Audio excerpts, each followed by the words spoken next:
Welcome to the First Unitarian Church of Worcester, Massachusetts. I'm Sarah Stewart, the minister here. It is wonderful to have all of you with us this morning. I'm leading worship this morning with our Director of Faith Development, Samantha Namath, our Assistant Director of Faith Development, Abigail Hannaford-Riccardi, and Eugene Rossi, our broadcast tech. We are very pleased to have William Ness with us as our guest organist. This morning's music is part of a celebration of the works of Max Reger, honoring the German composer on his 150th birthday, a celebration that's been taking place across Worcester this weekend. We're very pleased to have William back with us as part of that celebration. Here at First Unitarian Church, we strive in loving fellowship to honor the sacred, connect with each other, and serve justice. We are a welcoming congregation. Whatever your age, race, class, or nationality, you are welcome here. Single people and families of all kinds are welcome here. LGBTQ folks are welcome here. Those of all physical and mental abilities are welcome here. The doors of this church are open to all, and we are delighted that you are with us today. For those of you who are joining us online, you can like this video to help others find us and subscribe to our channel to find more content.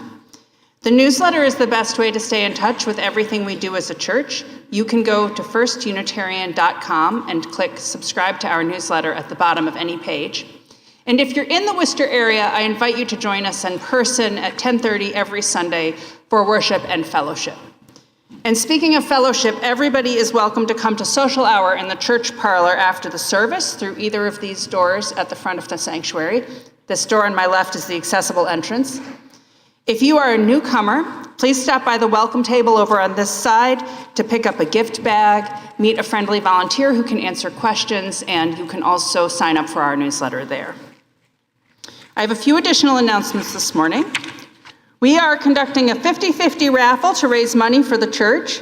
The raffle will be held on Sunday, November 19th, and tickets are available today. So you can buy tickets today either for yourself or to take and sell to friends in the church parlor during social hour.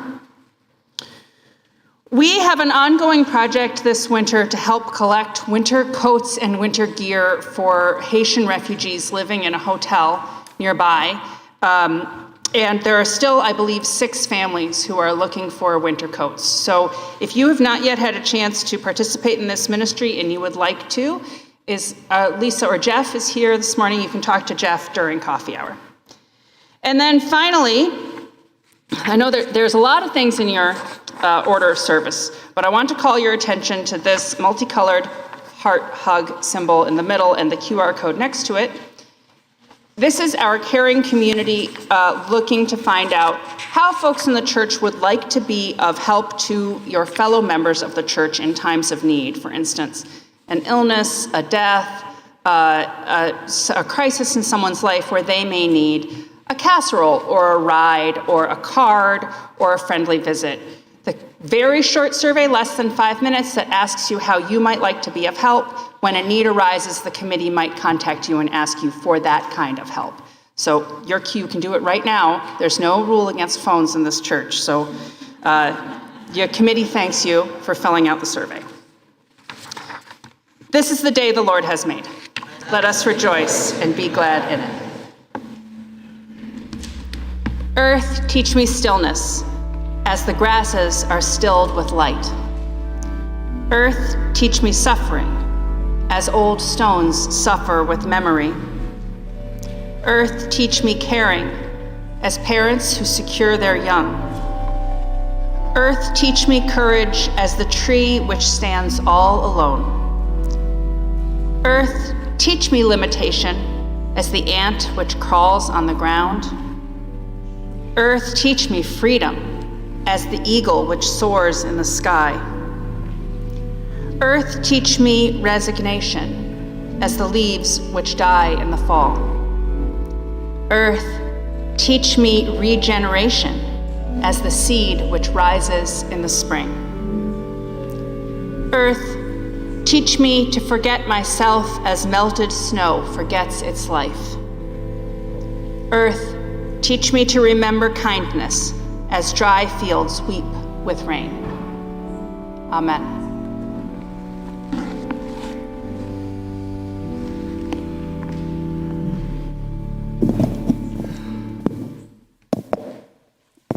Jacob is lighting our chalice this morning.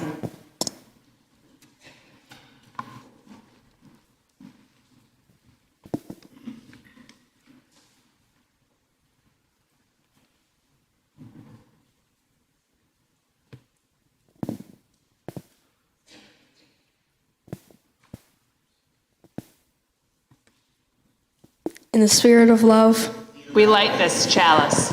Please rise in body or spirit to renew the covenant of our church with the words in your order of service and appearing on your screen. In the love of truth and in the spirit of Jesus, we unite for the worship of God and the service of all.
morning. Faith Development has been very busy this fall, so I wanted to give you a quick update. Thank you to our chaperones and carpool drivers and volunteers, because this weekend has been very busy. Our neighboring faith class went to the Hindu temple and had a wonderful experience. It was really enriching for everybody, so thank you for that. This morning we had our Bicota meeting. Great to see everyone in our Bicota middle school group. And then today we have our joint activity for both Bicota and YRU2, our high school group, going to hike Mount Wachusett. And if you want to go and don't have the details, come find myself or Abby, and we'll be sure to tell you everything you need to know. And I know we just passed Halloween, but Christmas pageant signups are out. So please sign up. Right now we only have a few spots left. I don't think we even have a star yet, or Herod, and that's coveted. So please go find that sign-up sheet and sign up to either be in the pageant or to help direct. We need some adult volunteers or teens to help coordinate all the costumes as well, which is great for anyone who's organized, and that is not my skill set. So today's story is called Everything is Connected. Everything is connected. And since you are part of everything, you are connected to everything. You are connected to a human body, to hands and eyeballs, teeth and toes, elbows, a butt, and even a nose. To a heart and some bones, and a strange-looking stomach, and a brain that's so smart there's no peak, it can't summit. But you're not just a body. You're bigger than that. You're connected to people, to everybody, to moms and dads, to sisters and brothers, uncles and cousins, grandfathers, grandmothers. You're connected to friends and to teachers at school, and even to people you don't think are cool. You're connected to people in Denver and Maine, in Paris and Baghdad, to strangers in Spain. You are connected to every human on earth. Wow. And they are connected to you. You are also connected to hedgehogs and cats and dogs and squirrels and birds and rabbits and cows and deer by the herds. Monkeys, tarantulas, dolphins, and snakes. Friend, you're even connected to every big, small, hairy, slimy. Say, surely not that. They don't look like me, talk like me, or act like me, and they probably stink. But you see, we're connected. We all play a part. In life, we're the same. We're all blobfish at heart. This next part, though bonkers, is true, I'm afraid. You're connected to everything humans have made, to toys and playgrounds, books to chairs, gardens and medicine, language and prayers, buildings and bicycles, buses, balloons, hammers and paintbrushes, tractors and spoons. But also to chickenpox, bullies, and lies, to greed and pollution and trash piled high. You're not just connected to things that you like, things that are comfortable, easy, or nice. As a human, you're a part of the everythingness, and sometimes it's scary in a big, ugly mess. But the good news, my dear, is that you are quite powerful. A force that's in everything, timeless and powerful.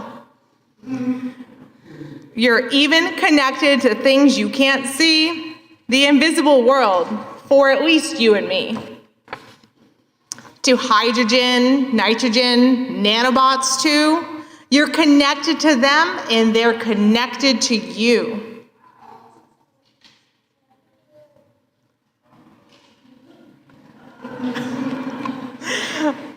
You're connected to happy, connected to sad, to the past and the future, to thoughts you have had, to pharaohs, Ben Franklin, T-Rex, ancient Greece, to love and to poverty, hunger and peace.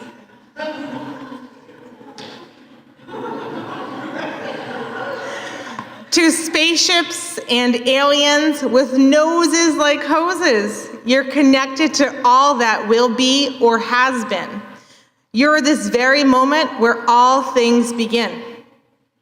For you are the sun and the moon and the stars, Venus and Jupiter, Neptune and Mars, comets and galaxies, voids and black holes. You are the universe, perfect and whole.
I would now like to invite all my children, friends, youth, to come down to have our Children's Chapel preparations. Thank you.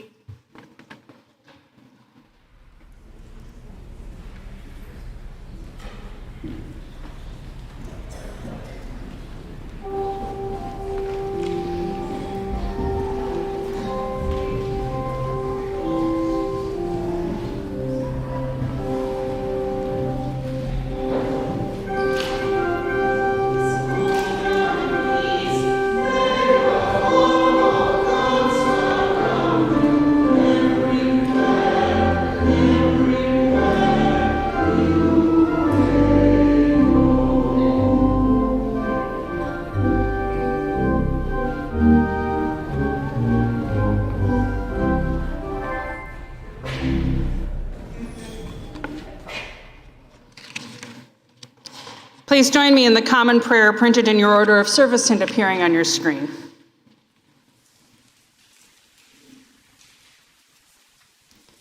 May all I say and all I think be in harmony with thee, God within me, God beyond me, maker of the trees. Please continue your own thoughts and prayers in silence.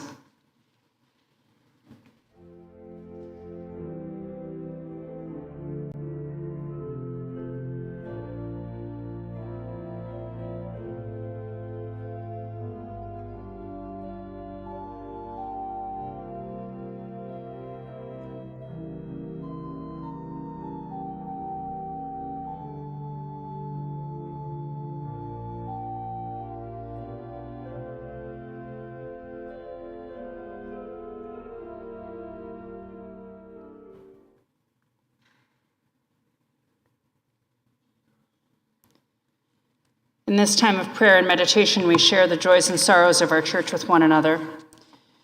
We light a candle today for all those who suffer the horrors of war. We ask that conflicts may cease and that the world will know peace.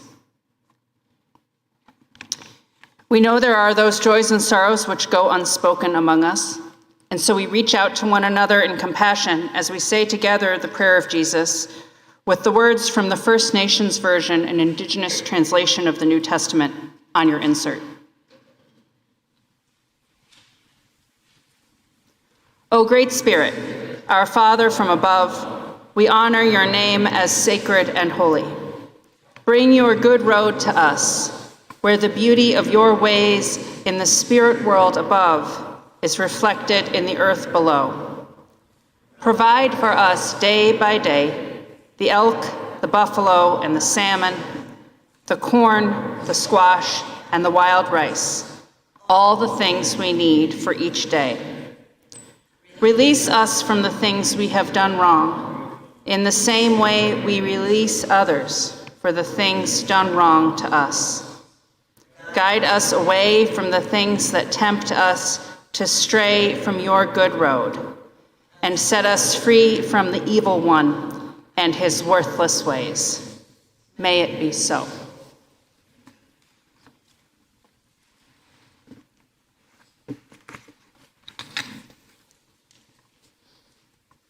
We are in the midst of our stewardship campaign to raise money to support the church's ministries in 2024. And your stewardship team asked me if I would share how my family and I support the church. Not only am I your minister, but I'm a member here at First Unitarian Church. In our tradition, ministry is a special role in the community of the church, but not an essentially different one. And in our oldest history, the minister rose up from within the congregation and was a member of the congregation. I have been a Unitarian Universalist since I was 11 years old, and it is important to me to continue to be connected as a member as well as a minister of the church. And part of what it means to me to be a person of faith and to be a member here is to give back to my community. For our family, it's a spiritual practice to live on less than we make so that we can be generous in supporting the values that matter to us. When I was in charities that serve unhoused people here in Worcester are especially important to us, but the largest gift that we give every year is to the church. Now, of course, First Unitarian Church is also my employer, and perhaps you are not in the position of giving charitably to your employer. Not many people are. But as a member and as your minister, I believe that First Unitarian Church is one of the best expressions of my values here in Worcester. I believe that our ministries matter and that they help build a faithful, spirit-charged community that strengthens us as participants here and helps to build a better world. I proclaim that faith in everything I do as your minister. So why would I not support it with as generous a gift as I can make?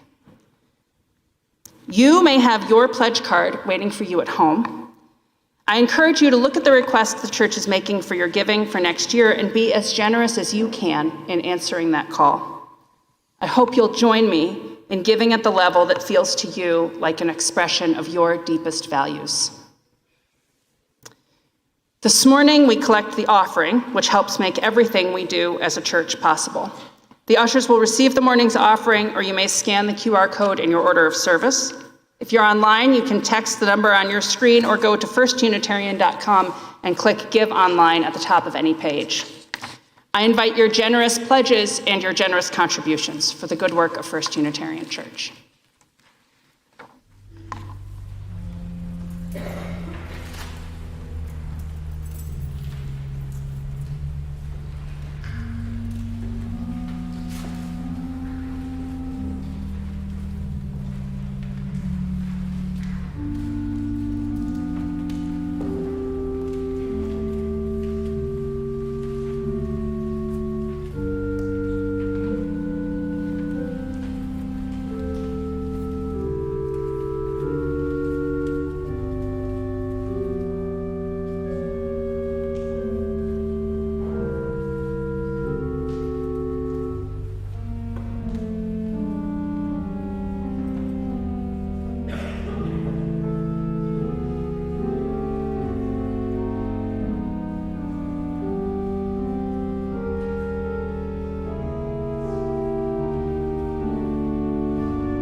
Our first reading is from the book of Genesis, chapter 1. Then God said, "Let us make humankind in our image, according to our likeness, and let them have dominion over the fish of the sea, and over the birds of the air, and over the cattle, and over all the wild animals of the earth, and over every creeping thing that creeps upon the earth." So God created humankind in God's image. In the image of God, he created them. Male and female, he created them. God blessed them, and God said to them, "Be fruitful and multiply, and fill the earth and subdue it, and have dominion over the fish of the sea, and over the birds of the air, and over every living thing that moves upon the earth." God said, See, I have given you every plant yielding seed that is upon the face of all the earth, and every tree with seed in its fruit, you shall have them for food. And to every beast of the earth, and to every bird of the air, and to everything that creeps upon the earth, everything that has the breath of life, I have given every green plant for food. And it was so. God saw everything that he had made, and indeed it was very good. And there was evening, and there was morning, the sixth day.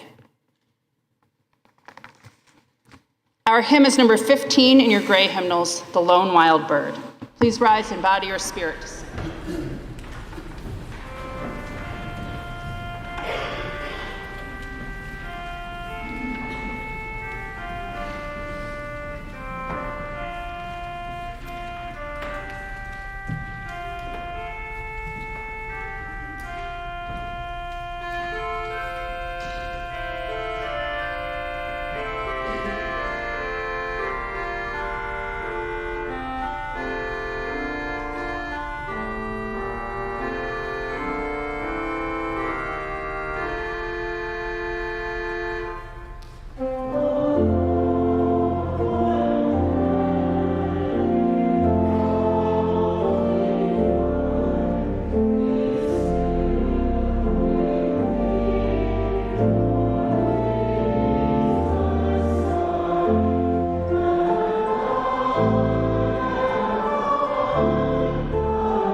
Please be seated.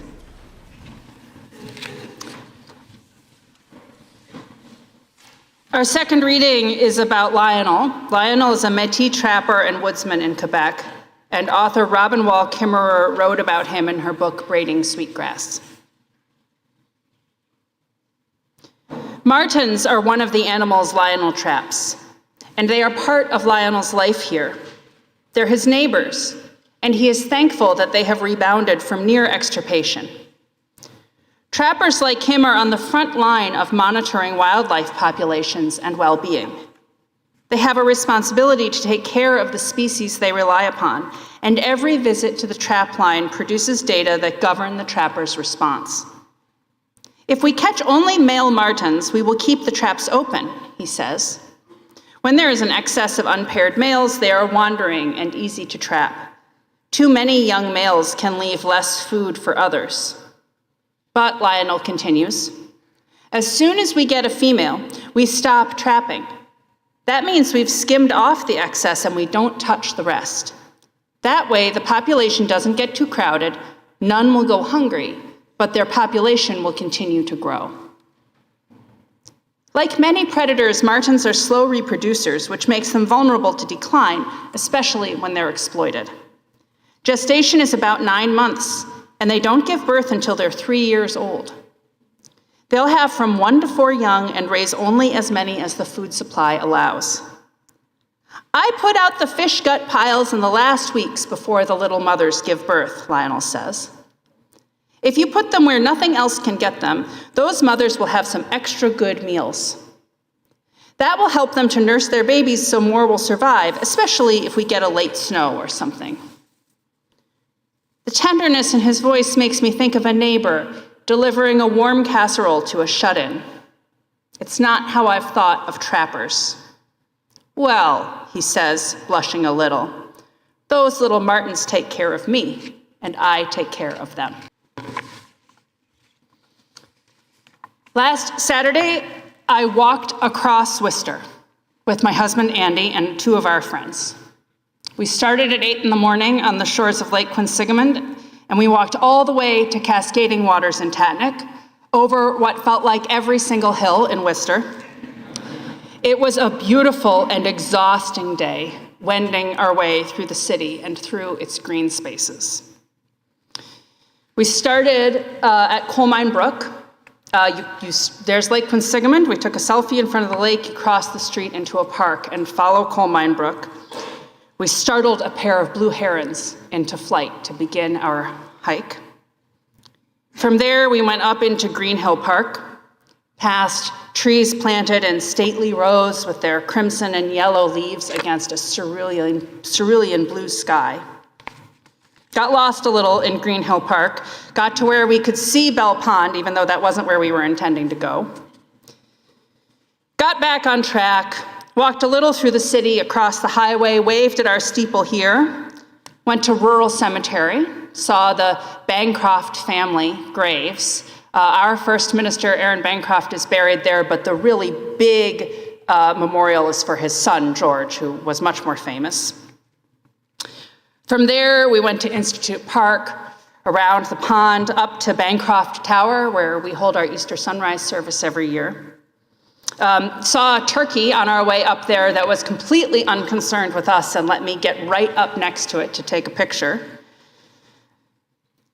From there, across Chandler Street through Beaverbrook Park to Newton Hill, where very kind people were picking up litter. I think unrelated to each other, there was one woman and her dog at the top who were piling all the litter into one pile.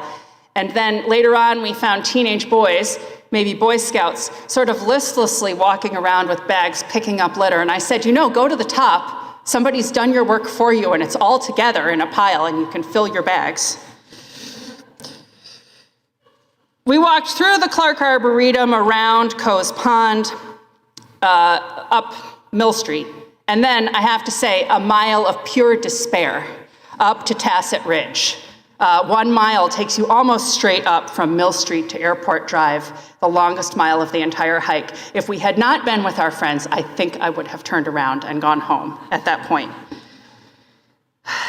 Walk across Airport Hill through God's Acre. At the Paxton line, you cross over into Boynton Park. I think when you're in Boynton Park, you actually go into Paxton a little bit. We passed a dog park there and came down at Cascading Waters. And then walked to Pepe's Taqueria in Tatnick Square, and I ate a burrito the size of my head. It was beautiful. We could not have asked for a better day. Weather-wise, I think we saw the peak foliage last Saturday. On a walk like that, you can feel the history of where you are. I gave thanks all day for the generations of Worcesterites who have helped to preserve that land. From the Nipmuc Nation, who lived here before there were European settlers, to Park Spirit today, who has helped to maintain and create this trail connecting Worcester's green spaces all across the city. Every generation of those people have said to themselves, here we will not build. Or here, where something was built, we will reclaim it. Here, we will let the trees grow. Here, the brook will run above ground. Here, we will let green things and wild animals be.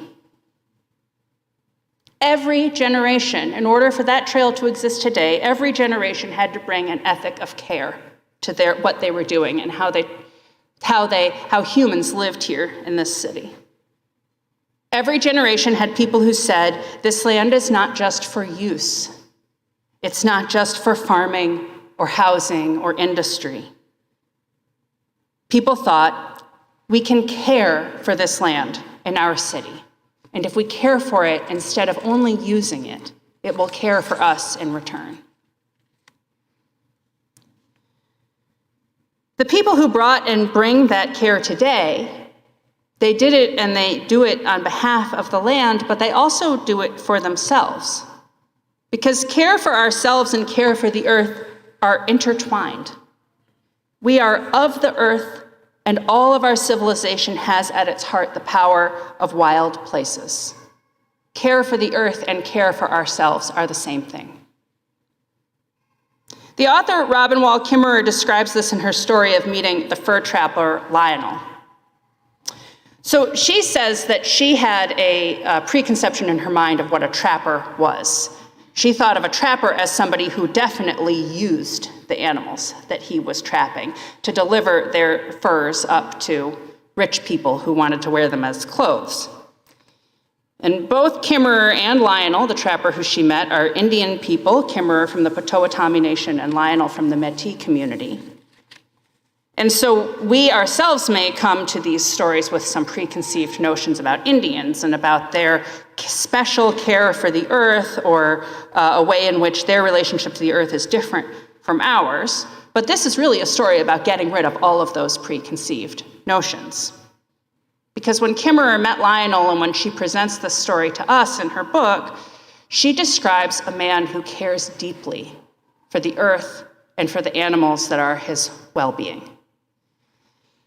In order to make his living as a trapper, Lionel needs there to be a healthy and thriving community of animals. And for there to be healthy and thriving communities of animals, he needs there to be a healthy and thriving environment for them to live in. He helps care for the animals that he traps. The love and care that Lionel expresses for the martens, which we heard in our reading this morning, even though he'll trap and kill some of them, it expresses his care that he realizes that care for himself and care for the earth are intertwined. Kimmerer says it's not just Native communities worldwide, but really anybody who lives close to the earth. Farmers, gardeners, hunters, trappers. Realize that a harvest is made honorable by what you give in return for what you take. That living close to the land makes us realize that the well-being of the land is our well-being, and we cannot do without it. Kimmerer writes, "It's hard for the guy who's wearing the sable, wearing the marten fur, in the corner office of Sudbury, to imagine Lionel's world, to even conceive of a way of living that would require him to consider taking only what he needs, to give back in reciprocity for what he takes, to nurture the world that nurtures him, to carry meals of fish guts to a nursing mother in a wild treetop den. But unless we want more wastelands, he needs to learn."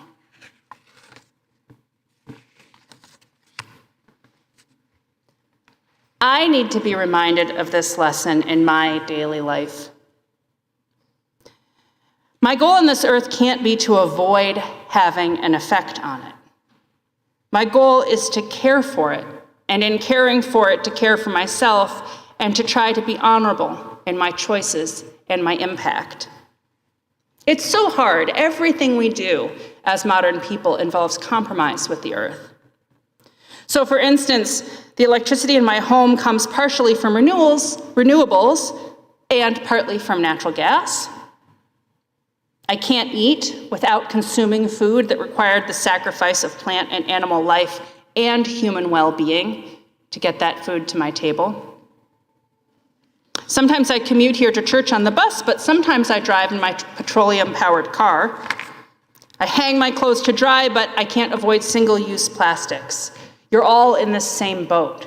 We try to do what we can to care for the earth, but we need to use the earth as well in order to stay alive. This, I think, is what is meant by being part of the interdependent web of all existence in our seventh principle of the Unitarian Universalist Association. We are interconnected, like our story said, strung along by one string. We can't escape it. And so what we try to do is to bring an ethic of care instead of an ethic of use to everything that we do, to make our harvest honorable.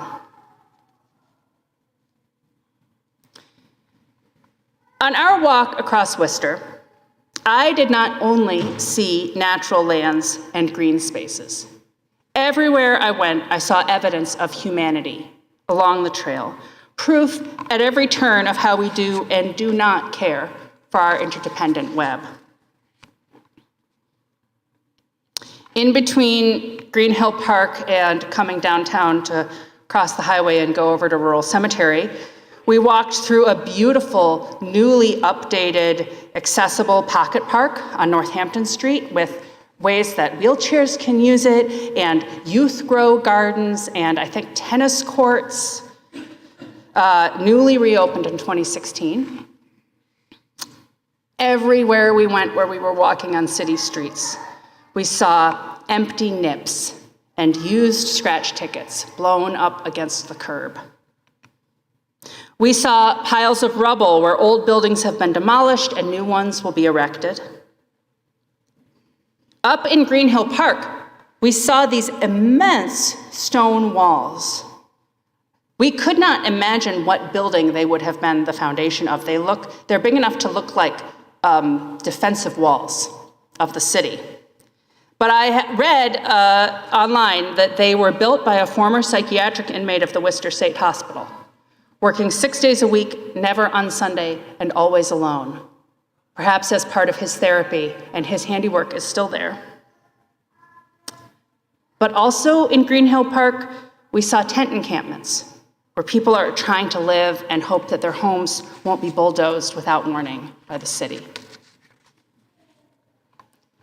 An ethic of care is not just about the natural world. It's also about caring for one another, caring for the people whose evidence we saw everywhere we went on our walk. Care asks us to live close to the earth and close to our neighbor, in spirit even when it's not in meters. Caring is understanding that our well-being is tied to the well-being of our neighbor and our planet. So take those tents, for example. This was when we had gotten off course a little bit in Green Hill Park, and we came up over a ridge to look down into a really lush valley. And there in the valley is a tent encampment where people are living their lives and doing the best they can to get by. And of course, I live in a house, so do I need to worry about my neighbor in a tent? Is that person's well-being tied to mine? I have to say, in the moment, my inclination was simply to give them privacy and leave them alone, but is it right to live in a city where people have to live in tents? A person living in a tent is more likely to be a victim of crime, which increases criminality in our city overall. It's unsanitary. It's harder to overcome addiction or illness while living outdoors. And my neighbor living in a tent, it does me a moral injury to be a citizen in a city that doesn't have enough housing and that deals with tent encampments with forced removal, which is what the city does from time to time, simply moves an entire tent encampment, tells people they have to leave, but gives no provision for where else they might live. So a new tent encampment just springs up somewhere else. And of course, it's more expensive.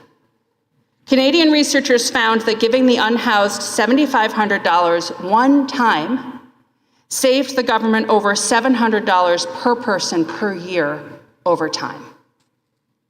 It definitely hurts me if my neighbors live in tents. We care for ourselves by caring for each other. So here's my election plug. If you live in Worcester, we are electing city council and school committee members this Tuesday, and one way that you can care for the earth here in Worcester and care for your neighbor is to vote. City councilors set policy on housing, environmental protections, and more. And in the 2021 elections, just over 17,000 people voted in the municipal elections in this city of 200,000 people. So 17,000 people are making all the decisions. They're electing the leaders who make those decisions. This vote is where you can make the most difference.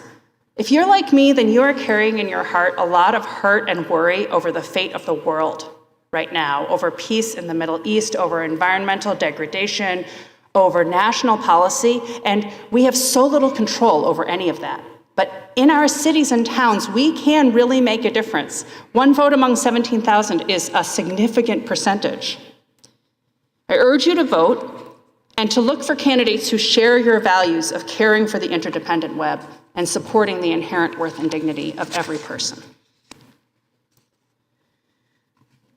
In the first creation myth in the book of Genesis, which we heard this morning, Fish, birds, cattle, wild animals, and creeping things are given to humans to be under their dominion. Another translation says that humans should hold sway over these things. And the translator notes that the Hebrew word connotes a fierce exercise of mastery. We can imagine those ancient people who lived very close to the earth, who felt that nature was an untamable force over which they had to exercise mastery just to stay alive.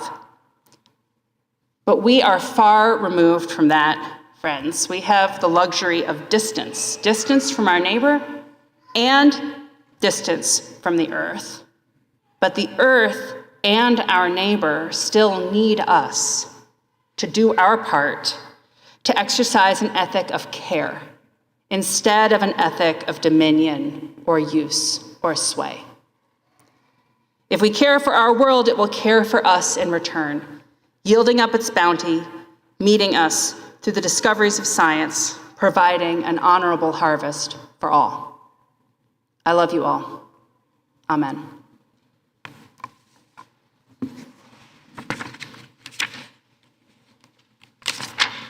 Our closing hymn is number 207 in your gray hymnals, Earth Was Given as a Garden. Please rise in body or spirit.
Go forth into the world in peace. Be of good courage. Hold fast that which is good. Render to no one evil for evil. Strengthen the faint-hearted. Support the weak. Help the afflicted. Honor everyone. Love and serve the holy, rejoicing in the power of the Spirit forever. Amen. Please be seated.